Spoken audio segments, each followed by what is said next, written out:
Welcome back to the Astrocast. I'm your host, Drew. Today is Tuesday, April 9th. We had the Great American Solar Eclipse yesterday. If you saw it, I hope it was amazing for you if you were in the path of totality. I had a couple of friends who were able to see it, and it was actually their first total solar eclipse, and they were indeed quite touched by the moment. So congratulations to them for being able to see their first total eclipse. It is really a special moment if you've never seen one before. As I said on last week's episode, I was able to see with my wife the total eclipse in 2017. We made a drive down to South Carolina. It was only about an hour's drive for us to get down and see it back then. Unfortunately, I was not able to make the trip this year. So we made do with what we had. So we went out on the back porch with our solar glasses, and we checked out what we were able to see, which was about 80% of, the sun being covered up by the moon. And it was still really cool. I was able to take a few shots. I just did the basic solar filter over the cell phone. So I had my Galaxy S24 and set it to a 10x telephoto zoom and got some pretty cool shots. I mean, I wasn't expecting anything incredible. If I were in a spot where I could see totality, obviously I would have gone for some, better pictures. And in fact, I posted something on both of the more popular Facebook pages that I'm a member of.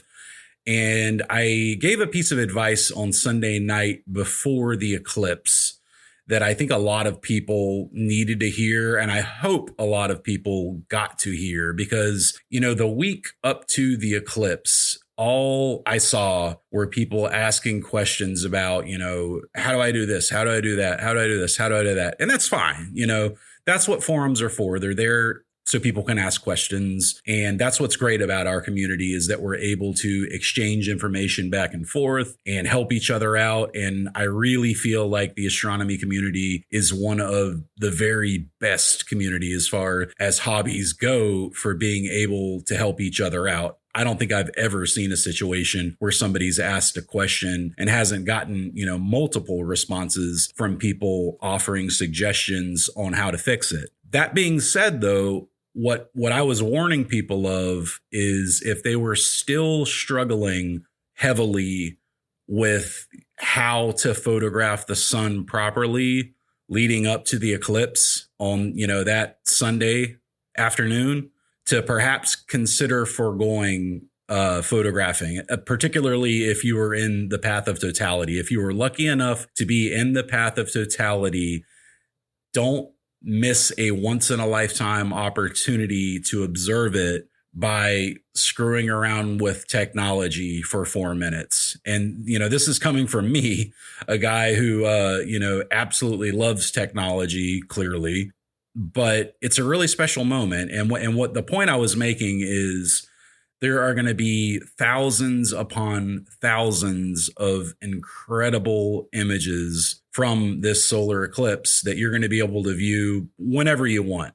But if you missed totality because you were trying to find the right f-stop or the right shutter or the right bracket or what have you on your camera for the 2 to 4 minutes that you were able to witness it, then that's something that you can't get back. And I hope at least one person heeded that call and was able to maybe set that gear down and just really appreciate the moment and live in it. Because, in 2017, that was something that I'll never forget, being able to witness that with my wife. It really is a special moment when you see that shadow coming and everything goes dark and it gets colder and, the birds go quiet. And I mean, heck, if you saw it, then I don't need to tell you. It's an incredible experience. I'm not a religious person, but if there's anything in the world I consider spiritual, it's probably seeing an eclipse. I put it up there with seeing the Milky Way for the first time, as far as, things that make me think that there's definitely more to life than what meets the eye. So yeah, very, very, very special experience. So if you got to see it, congratulations. If you didn't get to see it, don't think for a moment that it's going to be, impossible to see one again until 2044. I know that you hear that a lot on the news, but the reality is somewhere on planet Earth every 3 years, there is a total eclipse. And people travel quite frequently to view them. That's not to say that, it's easy to see one every 3 years. Obviously, you've got to have some money, but it's not unattainable. So if you weren't able to witness it this time, perhaps 5 to 10 years from now, you will be in a different situation and you can make that happen. So if you weren't able to see it this time, don't stress too much, and hopefully next time you will be able to see it. And who knows, if you're younger, whenever, is it 2042 or 2044, I think, whenever that rolls around, when the next big North American one is, there's actually one in a few years that's going to be up in a corner of Alaska, I saw, which is quite funny, so just goes to show you that they happen more often than you think. But yeah, you will have other chances to witness eclipses. So they're not as rare as the media would lead you to believe. So I hope everybody was able to enjoy it. I know I enjoyed the 80% that we got. Obviously, it didn't get dark here or anything like that.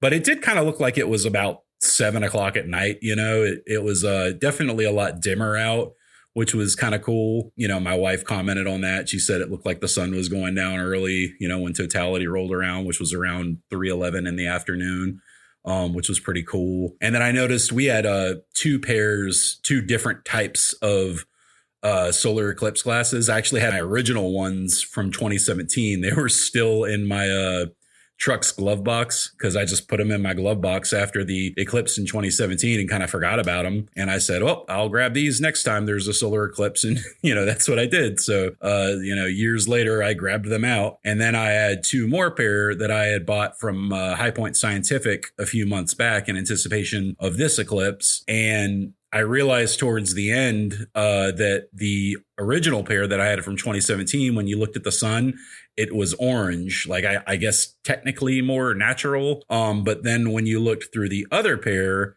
it was actually white. So that was kind of cool. So I guess they were using a different type of filter because one was orange and one was white. I did notice that the white one had more of a silver color to the filter, and the orange one was more of a black, kind of like a classic ND filter color to it, which was something unique. So with the 4th pair, I ended up cutting them up and using one of the lenses as the filter over my telephoto lens on my Galaxy phone. So I was able to take a photo because I couldn't find my super ND filter that I used back in 2017. Not that I really cared, honestly, because like I say, 80%, it was cool, but it wasn't anything I'm like, oh God, I have to get, incredible photos of this eclipse or anything like that. So I wasn't kicking myself or anything like that. I just snapped a couple with my phone and, posting them, and I'm happy with that. Plenty of people got much cooler photos than I ever will of the eclipse. A friend of mine, Charlotte, shout out to her. She was able to witness her first one. She was actually up in New Hampshire, and I talked to her a couple of days ago, and she was actually in the 99% area. And I don't think she was quite aware of the difference between 99% and 100%, as a lot of people are not. I'm sure you guys probably know that if you're into astronomy, but, this is a discussion that probably so many of us have had when you're trying to explain to people the difference between 99 and 100%. And like intuitively, if you're not an astronomer, you could see how it's easy to think, come on, what's the big deal? 1%. But like, knowing at what we do about eclipses, it's literally the difference between night and day. So 99% means that the sun is still out, essentially, and 100% means it's going to get dark. You're going to be able to see the planets behind the sun. You're going to be able to see, Venus and Jupiter and Mars. And it's really special. So it was super cool that she was able to see that. I'm glad that she drove that extra hour to go see it. I had another coworker who I don't think did drive the extra hour despite my pleas to get him to go. But, I hope he enjoyed the 99%. In his defense, he did say that the traffic was going to be a nightmare and they don't have any major highways going to the area where he needed to go. I would walk if I was that close, but that's just me. So anyway, so enough about the solar eclipse. So why don't we go ahead and talk about what's been going on lately here in Charlotte as far as astronomy goes. So I was down at the observatory on Saturday night, which was quite nice. It was new moon, or I guess technically a couple days before new moon, but it was very, very nice out. And actually, first time I've been down there in a few months. I thought about it, and I hadn't been down since November, which was kind of shocking because I love going down to the observatory, but we had not had really good weather for a lot of the winter. And I tend to only go down to the observatory during new moon because I don't want to make, the whole trip down there whenever, the moon is out and bright, because I, only go down there to image, obviously, because that's my dark sky site that I go to. So we went down on a Saturday night and I was able to catch up with my buddies Rick and Jeff.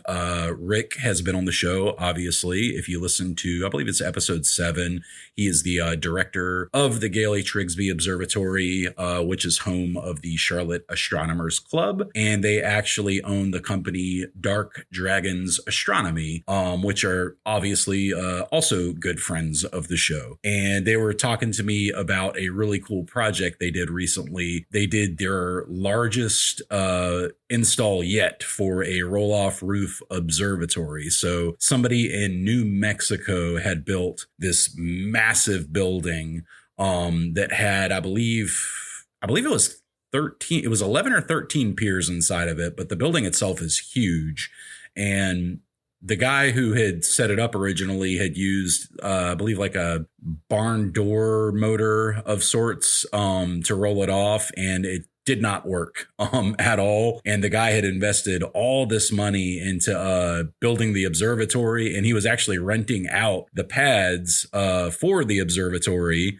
So he was freaking out. He didn't know what to do. So he was able to get in contact with Dark Dragons, and they came out and they installed their little motor. And I say little motor because it's tiny in comparison to what most observatories have. And within a couple hours, they had it, up and running, and the thing is just rolling off like butter. So they were showing me video of that, and my jaw was just dropping watching this gigantic roof roll off because of this tiny little motor that they have attached to the side of the building. So really impressive stuff that they're doing. So if you or anybody that ever needs help with observatory automation, they are definitely the guys to talk to.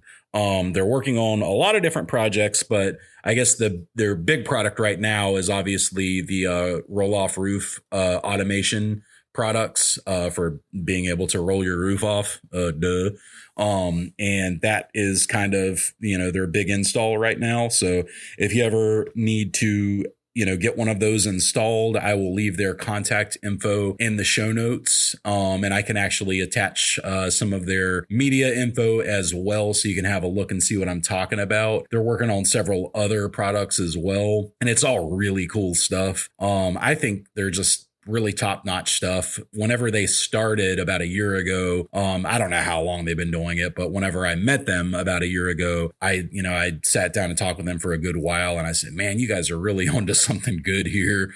And now here we are a year later, and they're, doing it and installing stuff and going around the country and setting up observatories, and they're doing it, man. They really are doing it, and they're doing a very good job. And they're going to be going up to NEAF in a couple of weeks here. And if you don't know, that's the Northeast Astronomical Forum, which is the big show in North America where all of the astronomy companies kind of get together and show off all their new products for the year. And it's a super cool place to be. And I was actually invited to go. And I wanted to go up there, obviously, to do the podcast so I could walk around and interview everybody. Unfortunately, it was very short notice, and I have some personal matters that I have to attend to that week.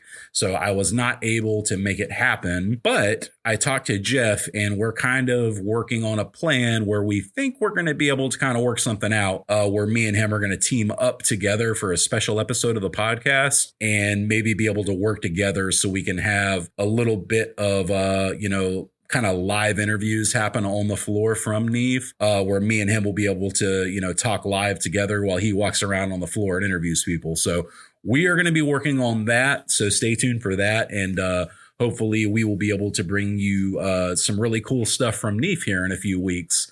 So stay tuned for that as well. So while we were out there, I started with M42 because, as we talked about last week, I finished my ultimate wide field rig. And that Friday, I guess last Friday, I finally finished kind of putting all the pieces together, except one piece, the darn camera rotator. It said 17.5 millimeters wide on the product info. It's actually 13.5 millimeters wide. So it's 4 millimeters short from being perfect back focus, which is driving me insane because now I need a 4 millimeter M42 tube that is female on both sides. I think I may have found something that'll work on eBay, so I went ahead and ordered it, but I don't know for certain that it's going to work. I got my fingers crossed that I can make it happen. Cross your fingers for me that it will. But anyway, I got everything else working. I just removed the camera rotator for now, and I'm using my regular extension tube on the back. So I pointed it at M42, and we were doing 60-second exposures at f2.8. I can do it at f2, but I do notice a little bit of coma in the stars. If I stop it down just one time to 2.8, everything looks super sharp. So 2.8 seems to be the sweet spot for my copy of the lens. My buddy Braxton, who has the same setup, he's able to go at f2 and he seems to get fine stars. So I think it really just varies on which version. Well, I'm not going to say version, but what your specific copy of that Rokinon lens is like, as far as, how well it's going to produce stars at f2. So what I'm ultimately going to do, I think, is just shoot at f2.8. I suppose what I could do is do dual narrowband at f2 and then, swap out to an L Pro at the end of the imaging session, stop it down to f2.8 and then take like a 5-minute exposure of just, the stars essentially. And then, do a star removal in PixInsight and then lay the 2.8 stars on top. So I could get a really nice, pretty, picture of the stars on top while having that f2 nebulosity. So that'd probably be the ideal thing to do. And since I have that filter drawer, it should be pretty easy to do as well. So that's probably what I'm going to end up doing, because the difference between f2 and f2.8 really is big. F2 gathers a lot more light than f2.8 does. And I got f2 for a reason, and that's so I can, gather as much light as possible. So I'm going to plan on doing that. So, but anyway, M42, it was very wide field. So I was able to actually get the Horsehead and Flame Nebula and M42. We were doing 60-second exposures, and man, I was just blown away with the quality. So just in one 60-second exposure, so much nebulosity. We were in a Bortle 4 sky. I had my L Pro filter in, so, essentially a broadband light pollution filter in Bortle 4 skies, and just really, really clean, crisp images with tons of nebulosity. And it just has me so excited for my trip in June out to the dark skies. I think this thing is going to perform amazingly.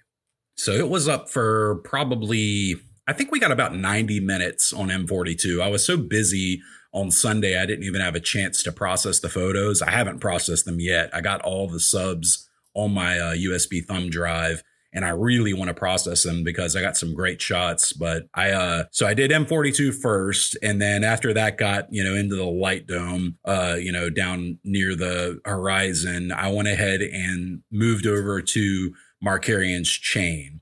And man, that was something else. So that was in a darker part of the sky, more towards the zenith. And by that time in the night, it was significantly darker. We were at actual astronomical darkness. So I moved up to 2-minute exposures at f2, 2.8 rather.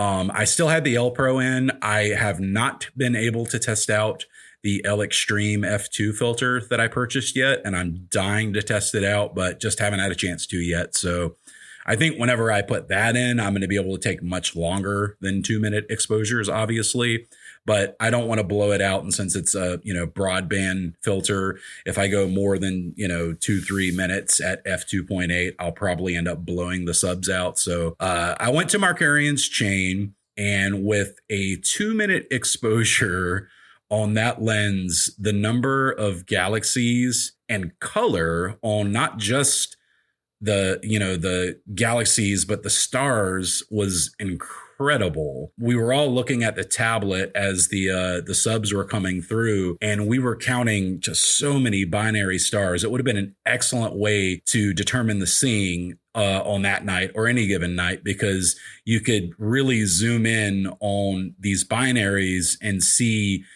how close 2 stars were. And then you could also see, red shifted galaxies. They were very clearly visible, which was really, really cool. And then just like you say, tons and tons of galaxies are in that area. So Markarian's chain obviously is an obvious one, but just outside of, the eyes and the Virgo galaxy and the obvious ones that are in that area, there are just hundreds of other galaxies that appear.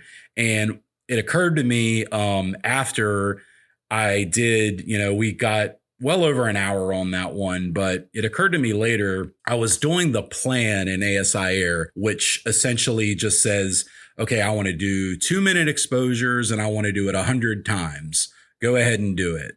But as we've talked about in previous shows, you can do electronic assisted astronomy also. And when you're doing that in the ASI Air, you do get the option to save every frame individually. So you can still use those, in PixInsight and process the image just like you would from a plan. So what would have been much cooler to do while I'm hanging out at the observatory and have friends around would have been to say, let's do EAA instead, and let's take 100 exposures, but, stack them as we go, because then we would have been able to see the fainter galaxies start coming out one by one.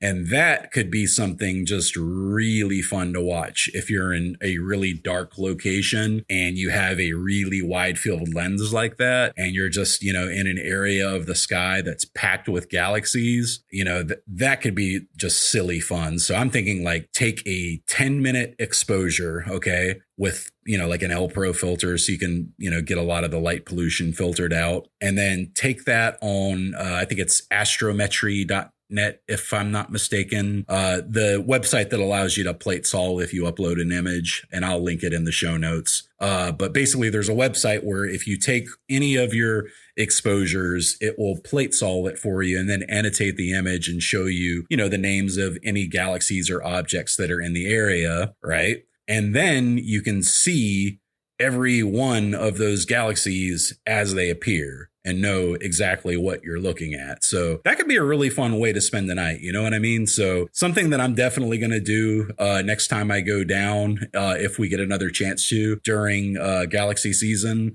We're getting close to mid-April now. So 2:00 in the morning, Milky Way's starting to rise. So we are right around the corner from nebula season at this point. And I personally am very excited about it because this rig is just, made for capturing nebula. In fact, I renamed it Row Grabber in the settings. So it's been purpose built for getting Rho Ophiuchus. I always say it wrong on the show, but yeah, for grabbing Rho, that's what I've made it for, because that's going to be my number one goal when we get out to our dark sky in June.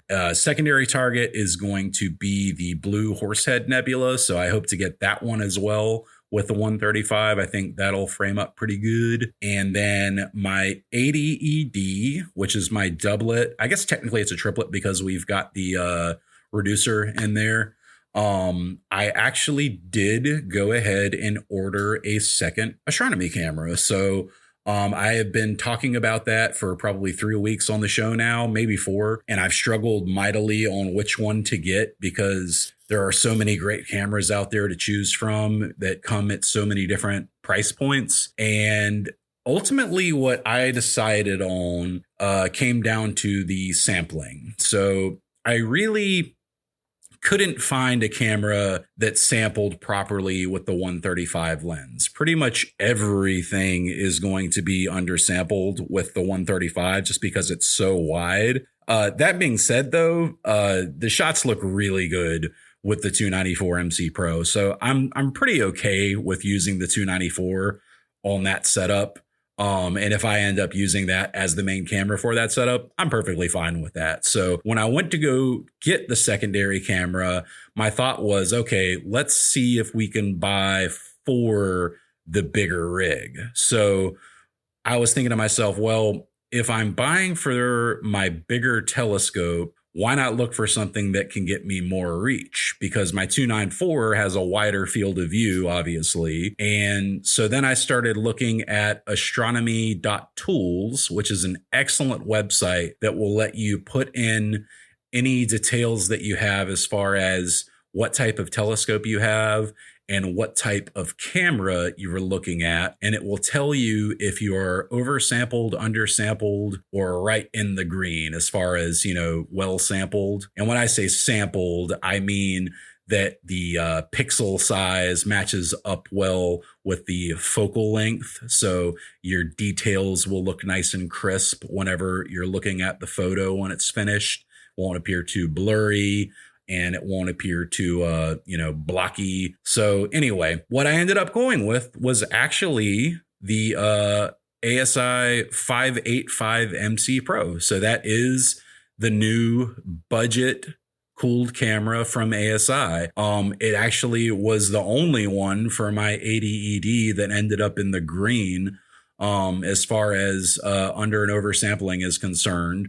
With okay seeing conditions, which is what I usually have here in Charlotte. And what's great about it is it actually gives me a much tighter field of view, which I'm actually pretty excited about because it'll give me a closer up view of a lot of the targets that I like to shoot. And then, like I say, if I want a wider field of view, I can always just throw the 294 on, So that's going to be awesome for me because, I'll be able to get a closer look at galaxies, for example. I could always take my reducer off and then put the 585 on there and get an even closer look because I believe it's near 600 mil focal length. I think it's an almost 600 focal length if I take the reducer off, if not maybe 560, but 448 millimeters with the focal reducer. And then the 585 MC Pro, it's got great resolution. There is, no dark current or not dark current, amp glow that you have to worry about with this camera, which is something I'm excited about because amp glow is something that I always have to battle with the 294. So it'll be nice to have a newer camera that you do not have to struggle with that on. And like I say, the price was right. So you really can't argue with that. So very, very excited about that. It was on back order. So I guess the next group of shipments are going to be in late April. I got it from Agena Astro. I think all the sites were sold out at the moment, including ZWO. So I went to Agena just because I've ordered a lot of stuff from them lately and they've been great to me. So I decided to go ahead and give them some more of my business. I've got a filter to return. Early on when I was looking for filters for the wide field rig, I bought a 2-inch ZWO duo band filter. I don't know what I was thinking, but I already have a 1.25 inch version of that exact same filter. And I, for whatever reason, forgot that you need an F2 version. So yeah, I don't know what I was thinking when I bought that, but it was $150 of something that I absolutely don't need. So I got that from High Point Scientific. I emailed them the other day and thank goodness they have great customer service. They sent me a return label, no questions asked, and said, absolutely send it back in and we'll refund you right away. So shout out to them. Another reason, guys, that I always say, Amazon is not where you want to go to buy your high ticket items for astronomy gear. go to High Point Scientific, go to Agena Astro, go to B&H Photo. The real astronomy companies is where you want to go. First Light Optics, if you're in the UK, check out the reputable astronomy companies, because Amazon is not going to take care of you when something breaks or something doesn't go your way. And, places like Agena and High Point, they really will take care of you. And especially if you're a returning customer, if they see that, you've given them business over the years, they're going to take care of you. So, start building that relationship early, and they're going to make sure that, they get you to come back. So there is something to be said for having a good working relationship, with your vendor. And if, astronomy gear is not cheap. So if they can keep you coming back by making you happy, by, taking the $150 filter and, giving you full credit back for it because you don't need it, and they understand why you don't need it, then that's great, because they know that you're going to come back and buy the next filter that you do need from them. So like I say, you won't get that from Amazon. So, next time you go to buy some gear, definitely check out Agena, check out High Point, or, whoever you like. Just don't go to Amazon. Go to Amazon for things like dew heaters and, certain other things. I suppose like a guide scope would be okay. I named some of the things on last week's show that are okay to buy on there. Battery packs are okay to buy on there. Very certain basic things I feel like are okay. But I'm telling you, if I was buying a mount or a telescope or a filter, I would not go anywhere near Amazon. Nope. Wouldn't even think about it. Maybe for like a UV IR cut filter, I would. But if I was buying like a $300 filter, I wouldn't go anywhere near Amazon. I wouldn't even think about it. So just something to think about. So yeah, other than that, we did Orion, obviously. We did Markarian's Chain. Got to meet a few new people. There was a new member down at the observatory that night. It was his first time down. There's actually two new members. There was a lady down there who had her first telescope out, which is always cool to see. She had a Celestron. It wasn't a Newtonian. It was a refractor. It was one of the what do you call the really long refractors? Here, let me go look it up real quick. Well, I guess you just call it a an f11 refractor. So it's just a higher f-stop refractor because it's got the higher focal length, but better for viewing the planets with than you would for something like a deep sky type Newtonian. You would use it for viewing the planets. And so I was able to help her out a little bit with figuring out how to get her tripod properly set. And it was nice because, everybody chipped in to show her how to set up her telescope. And I think she had a good time. Whereas the other guy, he had the C-Star S50 from ZWO, which is their very popular smart telescope, which is an excellent entry-level telescope that's only $500, kind of hard to beat. I'm not a big fan of them just because you don't really learn too much with a C-Star. And I am a big fan of learning what you are doing with astronomy. However, that being said, as I've said on many episodes before, if all you want to do is get a pretty picture that you can post online, the C-Star is kind of hard to beat for $500. You're not going to be able to, get anything else that's going to, do it for you for that cheap. So it was cool seeing one of those because I haven't actually seen one in purpose. Or in person, I should say. And he said he is actually in the process of doing an equatorial conversion on it. I guess it's not really a conversion. He's going to be mounting it to an equatorial mount so he can do longer exposure tracking with it, which should be pretty cool. And then he also had the dwarf telescope. So he had two smart telescopes, which is interesting. But me personally, I probably would have taken all that money and bought a really nice equatorial mount, like a CM26 or an EQ6R, something like that, or, even an AM3 or AM5. Well, I guess you couldn't get an AM5 for that kind of money, but, I would have probably gone with an equatorial mount and then slowly added on, just because they're so much more flexible down the road. And, for a beginner, you're going to have your mind blown the first time that you look at an exposure from a C-Star. But pretty soon after, when you start getting serious into astrophotography, you are going to see the limits of the quality that you run up against with something like a C star. And you're not going to be able to really, do things like large format prints with that telescope. I mean, you can do large format prints, but the quality is not really going to be there. And we were talking about, me and my friend who went with me to the observatory, we're talking about quality over quantity. And that was a discussion that we both are big fans of in all things in life. And, even in our years, we were talking about how it's more important to have quality years in life over quantity years in life. And that's really important because, unfortunately, he recently found out his father got a bad diagnosis, and I won't get into specifics, but he's still waiting on some more information. And this is going to be one of those cases where he might have to make a really hard decision.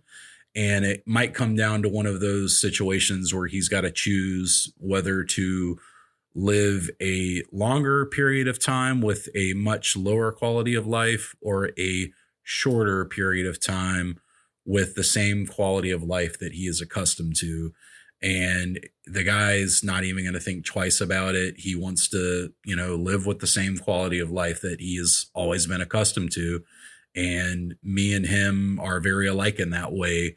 And, it's the same way with us and our hobbies. We would rather have quality over quantity. So that's my personal thoughts and feelings on it. And all of my heart and wishes go out to him for a, healthy recovery, and, just hoping everything ends up working out.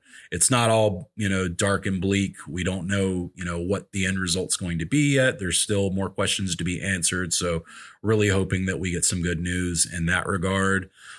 This is the father of my oldest friend in the world, for context. So, me and him have known each other since the first grade. So he was a father figure in my life coming up. So hope that everything ends up working out for him. So we also, sat back in our zero gravity chairs, which is something that I want to talk about.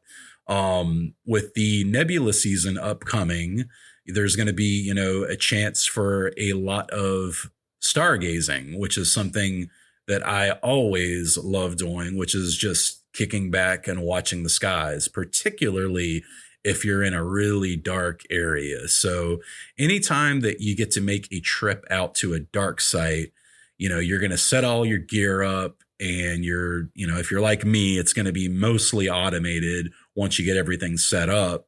And there will be times when you're obviously going to get up and check and make sure your subs are running smoothly, or you're going to change to a new target after a few hours and those sorts of things. But in between, there's going to be a lot of downtime where you can look up at the sky and just observe.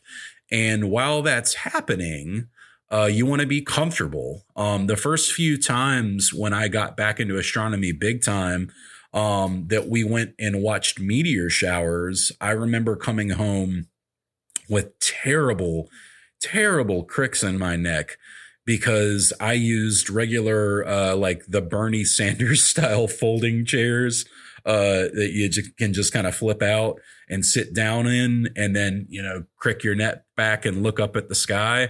And that is not something that you want to be looking up at the sky all night with. So what we ended up doing before we went down to our dark sky site last summer is me and my buddy went in half on a set of zero gravity chairs. So they're zero gravity lawn chairs, and these are one of the few things I actually do recommend purchasing on Amazon, because they do sell really good ones for a very fair price. I think we paid about $100 for the pair of them, and you can spend a lot more or a lot less depending on, if you want to get super high quality ones or, much cheaper ones. We kind of went for the middle ground on this, and we're quite happy with them. They're very comfortable chairs. But what's cool about them is, if you've never sat in a zero gravity chair, basically you are able to completely lean back to where your legs are basically like they're in a recliner at home, and your head is, perpendicular to the ground. So you're able to look straight up at the sky. And when you're at a dark sky, this is just incredible because you're able to stare up at the zenith. And whenever you're doing something like watching a meteor shower, oh man, forget about it. It's the best chair in the world to have. So anytime we go down to the observatory, it is a foregone conclusion that we're bringing those two chairs. And we definitely bring them when we go on our dark sky trip. And I would really encourage anyone who is big into astronomy to get yourself one of these chairs. And if you have a friend, that maybe partakes in the astronomy with you as well, you can go in on a set of them because they are often sold in pairs. You can buy, two of them for cheaper than you can buy an individual one. So if you go in half, you can, get each put in $50 and get one. And, ours came with a lumbar pillow and a neck pillow so you can get nice and comfortable. And man, I love these chairs and they're perfect for stargazing. So they've lasted, a good full year so far, and they're holding up very well. And I'm excited to bring them out to the dark sky site in June and bring them out for, a second season. So definitely looking forward to that. And if you don't have one, I highly recommend you get one. One tip though, get yourself a blanket or a towel to put on the back of the chair, particularly to stop bugs, because the dark sky site that we go to, man, it has like military strength bugs out there. It's crazy. I guess they're called no-see-ums or something along those lines. I don't know what the actual scientific name is for the bugs, but these bugs are everywhere. We got the candles that you burn. We got the little circular coil things that you light that slowly burn. And we must have sprayed ourselves with 4 cans of spray over the 3 nights that we were there, recoating ourselves every hour on the hour. And then, like I say, laying towels on the back of the chairs because they will go through the back of the chair and through your shirt to eat your back. So if you ever have bug problems, definitely make sure to remember to lay a blanket or a towel on the back of the chair because it is breathable material and they will get through there. So that's something I'm still looking into how to solve. We absolutely love our dark sky site, but we have not solved the bug problem yet. If you guys have any ideas for how to deal with those bugs, I would love to hear them. So feel free to shoot me an email at ruastrocast@gmail.com, and I would love to hear them. I guess one idea that I have is I'm not even joking, a beekeeper suit without the headpiece, obviously, because I want to still be able to see the stars. But maybe if we could do like the excuse me, the suit itself with the drawstring around the neck area, and then just obviously bug spray around my face and head as best I can, so I can still view the stars. Maybe that would keep them out. I don't know how breathable that material is. If it was so hot that I'd be pouring sweat, I definitely would not want to do that because it is a very hot place where we're going. But if anyone has any ideas, please let me know because, like I say, the mosquito repellent and the coil burner things, it only does so much. It helps a little bit, but they still come at us. So still searching for ways to keep those darn bugs away on our dark sky trip. Have you guys ever seen anything weird when you're looking up at the stars? I know you probably have. I mean, I have. I've seen a lot of weird stuff over the years being into astronomy and looking up at the stars. I've seen a million satellites. I can, spot a satellite from a mile away. I know what satellites are. But occasionally we do see odd things. Sometimes I think it's more than likely something that's explainable. I'm very much a skeptic, but every now and then I see something odd that kind of makes me scratch my head. And if somebody is with me that also sees it, it definitely makes me scratch my head. And we had one of those on Saturday night. So there's a dirt road that you take to get to the observatory. And about every hour or so, we like to walk down that dirt road just to stretch our legs and warm up because it gets very cold out. And it's a beautifully dark out there. So you can just kind of look up while you're walking and enjoy the dark. And while we were walking back, I looked up and I saw a satellite, and I just looked over to Chris and I said, "Hey, look, man, check out the satellite." And we were looking up at it as we were walking. And I noticed, or thought I noticed, that it looked like it veered to the left a little bit and then kind of went back to its original position and kept going forward. And then it looked like it veered to the right a little bit and then went back to its position. And I thought to myself, probably just an optical illusion. I didn't even say anything to Chris about it. But then a moment later, it looked like it kind of jerked to the left a little bit. And that's when I said, "Did you see that?" to Chris?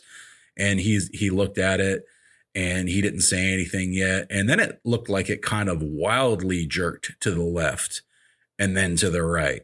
And it continued to do this. And it looked like it was like moving hard left and then back and then hard right and then back and then hard left and then back. And it kept doing that until it got behind the tree line where we couldn't see it anymore. And then we tried to catch up and get, in front of that tree line to where we were back out into the open field, but we couldn't see it anymore. It was already gone. That was a really odd one. And like I say, I've seen a lot of odd stuff over the years, but that was one of the odder ones, I must say. And I don't know if there is an optical illusion that can cause you to see satellites that look like they are moving, in different directions than a straight line. Obviously, I know that they can appear to be curving in a gentle slope, because they do often curve in a gentle slope. But this literally looked like it was almost like a zigzag, for a lack of better words. And it was a perfectly clear night. There was not a cloud in sight anywhere. So it definitely wasn't clouds. The seeing was phenomenal. So I really don't know what to chalk it up to. So if anyone has any idea what I may have seen that night, it was near the zenith. I couldn't tell you the coordinates. I can say it was probably around 10:30 p.m., and it was north of Ursa Major. So I think I took a video of it. If anybody was super interested in it, I could give you a timestamp on it. And if you are super interested, feel free to email me, ruastrocast@gmail.com. I had my red filter on, and I haven't even gone back and looked at the video yet because I assume I didn't get anything good. But yeah, it was odd, and it was odd enough that I figured I would mention it to you guys. But if you've got anything weird that you've ever seen, I would also love to hear about that. And I'd love to read a couple of them from astronomers' point of views, because, we hear a lot of people who probably see stuff that we can easily explain, like satellites, obviously, weather balloons, things like that.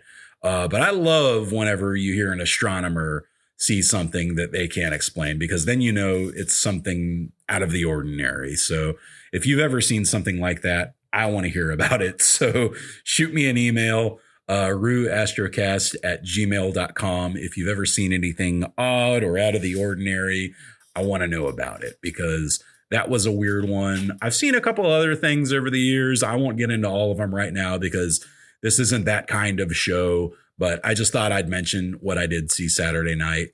It got really cold for an April night in Charlotte. Usually we don't get too cold in April, but it got down to, I think about 41 degrees that night. And by about 1 a.m., we were pretty much cooked. I had a couple hours on Markarian's chain, and we were pretty frozen. Everybody else had packed up and gone home at that point. So we decided we were going to go ahead and pack it in for the night. So we broke down the gear and packed it all up in the nice little trolley that we have, which is something that we discovered after, probably our third or fourth trip before we were making, probably 6 trips back and forth to the truck carrying all the gear. 2 pieces at a time to the truck and then all the way back, which is quite a long walk through our field. But then we found out that there is actually a really nice like wheelbarrow that you can use to carry all your gear in. So if you're a member of an observatory and you carry all your gear back and forth, make sure you ask the director if they've got a wheelbarrow or a trailer that you can use, because they very well may have one and you're just unaware of it if you're anything like me. I wanted to mention also, I didn't do a recommendation last week because the episode ran so long. It didn't really occur to me to put one in just because we were already at about 90 minutes. So I kind of skipped over it last week, but that was an anomaly. We will continue doing recommendations, and I do have a good one for you this week. So this week I am going to be recommending a website. It is a really good website for resources, in fact, and they are actually friends of the show. I believe I've mentioned them once or twice before on the show, but I don't think I've directly plugged their website, and I would like to do that at this time. And that would be 3sistersastronomy.com. And that is the number 3sistersastronomy.com. And if you check them out, they actually have a really cool website where you can look at their work. They've got a ton of great astrophotography images that they have taken, but they also have a phenomenal resources page where you can find all kinds of awesome information on imaging, processing, observing, software, clubs near you, various sites, friends of Three Sisters, and we are one of them. So definitely check them out. So I definitely really like what they're doing over there, and they have an awesome site with just tons of resources on it. I think a lot of us kind of get stuck looking at the same couple of web pages for astronomy. I know I'm guilty of that. I kind of tend to go to the same places over and over again, but there are other resources out there that can give you some fresh takes on things. And Three Sisters is one of them. They also have an awesome Instagram where they post all of their latest stuff. Just remember, it's Three Sisters. That's the number 3, not spelled out. So the number 3sistersastronomy.com. So check that out. I will put them in the show notes as well. As far as NEAF goes, I mentioned this a little bit earlier. I really wanted to go because, like I say, Jeff and Rick did invite me to go, but I couldn't make it happen just because of pre-existing arrangements that I have to take care of. However, I am going to put it on my calendar for next year so I can go. That's going to be on the agenda. So you can definitely count on the Astrocast having a presence at NEAF 2025. So if they end up doing it, which, if history says anything, they most likely will, I am planning to be there next year. So I want to give a giant thank you to Jeff and Rick again from Dark Dragons Astronomy. You can find their website in the show notes as well for, doing everything that they have done for the show, and looking forward to the future that we are going to have with them as well. Again, those guys are awesome, and they are doing some incredible work in the world of astronomy and observatory automation. So if you have a need for it, definitely check them out. So guys, that's going to pretty much do it for this week. I hope you don't mind too much. I just wanted to catch up with you, give you a little bit of insight as to what's been going on in my world as of late. The last few weeks has been really weird for me. I don't need to tell you, but our 2 kitty cats passed away, and that was really rough, but I'm getting back in the swing of things. I'm feeling pretty good. Finally got to do some imaging. I got my new rig all built and ready to roll, and things are looking up. So I'm quite happy about that. The eclipse has come and gone. Seen a lot of awesome photos from that, and I really hope a lot of you guys got to experience and enjoy that incredible moment. So thank you so much for listening to this week's show. I am Rue, your host with the Astrocast. We will be back next week with another episode, and clear skies.